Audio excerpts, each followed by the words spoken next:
Hello mga kapatid, mga kaibigan. Yan. So, ngayong hapon, for today's video is magdidikit tayo ng doorbell sa labas ng gate natin, ng flat natin. So, ito, ang pangalan niya ay Matsushu ng Japan Homes. Binili ni madam ko kahapon kasi hindi na gumagana yung battery ng dati naming doorbell. At hindi siya mapalitan. So, bumili na lang siya ng bago. At ito siya. 131.10. Ito. Hong Kong dollars. Ayan.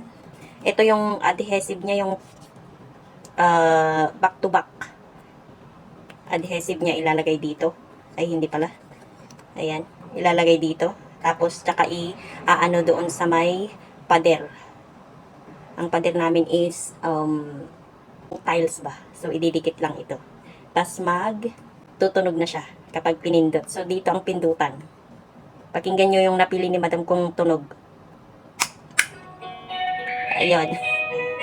So, yung ano niya is nakasaksak sa kusina para marinig ko kaagad kapag dumating si madam ko. Ayan. O, diba? Product ng Japan, of course. Sa Japan Homes nga. Pero, ano to? Ano ba yun? Made in, alam nyo na, in-check kasi, kaya hindi ko maintindihan. So, nandito yung model niya is MAT-KBD1. Product size, walang nakalagay. Doorbell.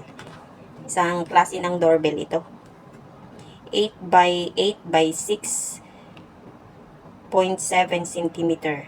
Tapos yung transmitter niya is 4 by 1.7 by 7 centimeters. So, hindi ko alam yung mga ganun. At ang grams nito is 83 grams. Ang bigat niya, 83 grams. Tapos yung transmitter niya is, ano yun? 39 grams. Ayan. So, puntahan na natin at ilagay ko muna ito. Nangingialam ako. Bahala na si madam ko. Magalit. Ako na maglalagay. So, ito siya. Hindi ko naman mabuksan. Ano kasi? Ang dikit. Ano ba yan? Ayan. So, ito siya. Dikit ko na dito. Sa likod.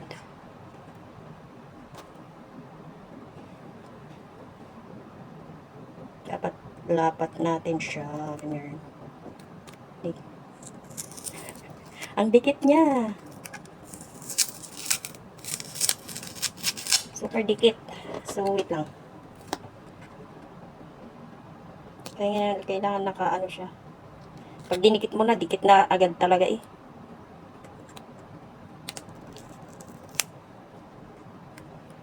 Ayan. Ayan na siya.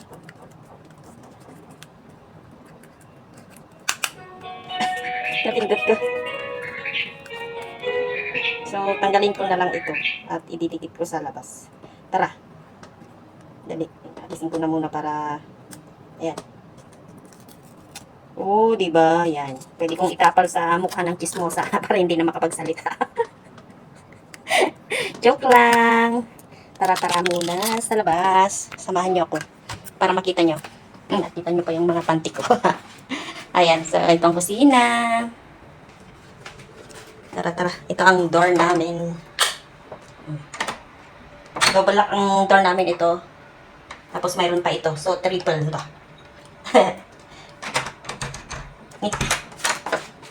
Tara, pinagpapawisan ako. Ayan, oh, diba? Meron pa kami dito. Oh, ito pa yung susian. Oh. Diba? Ito yung susian. At pwedeng isusi dito sa loob, pwedeng isusi sa labas. Ayan, so andito na tayo. Tingnan nyo naman ang pangit ng ano, diba? So, dito kami, oh. Ayan, ilalagay na natin. Siyempre. Paano ba yan? Ayan, so ilalagay na natin dito.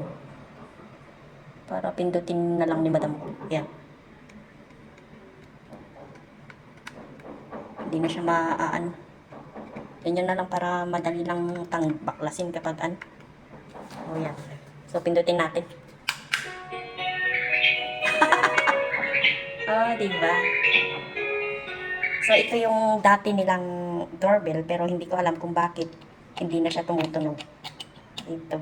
Pinalagay nila pero hindi na, nakapasok na sa loob yan eh, pero hindi nila inaalis. So, yan. Ang bago naming doorbell.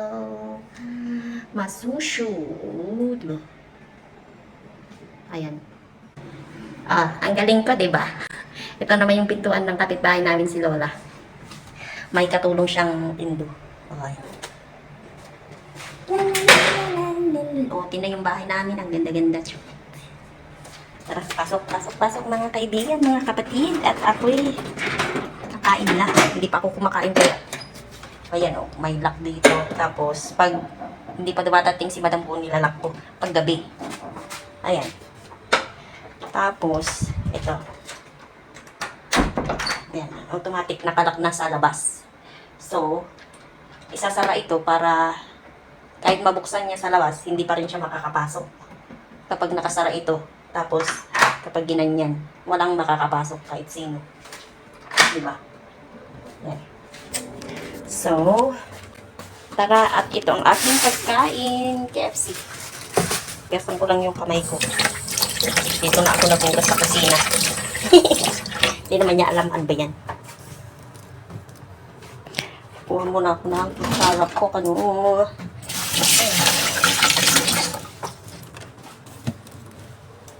Diba? Mamaya, ganito muna. Ito ang ulam namin mamayang gabi. Meron pa naman dyan natira kasi sa ref, tapos may gulay.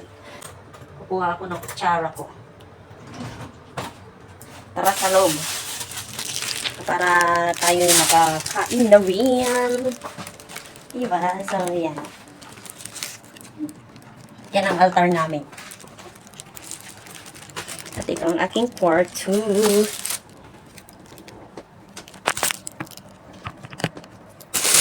So, tignan nyo ang pagkain ko. Tignan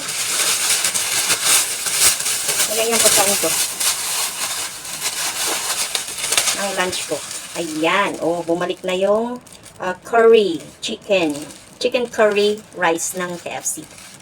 Kain!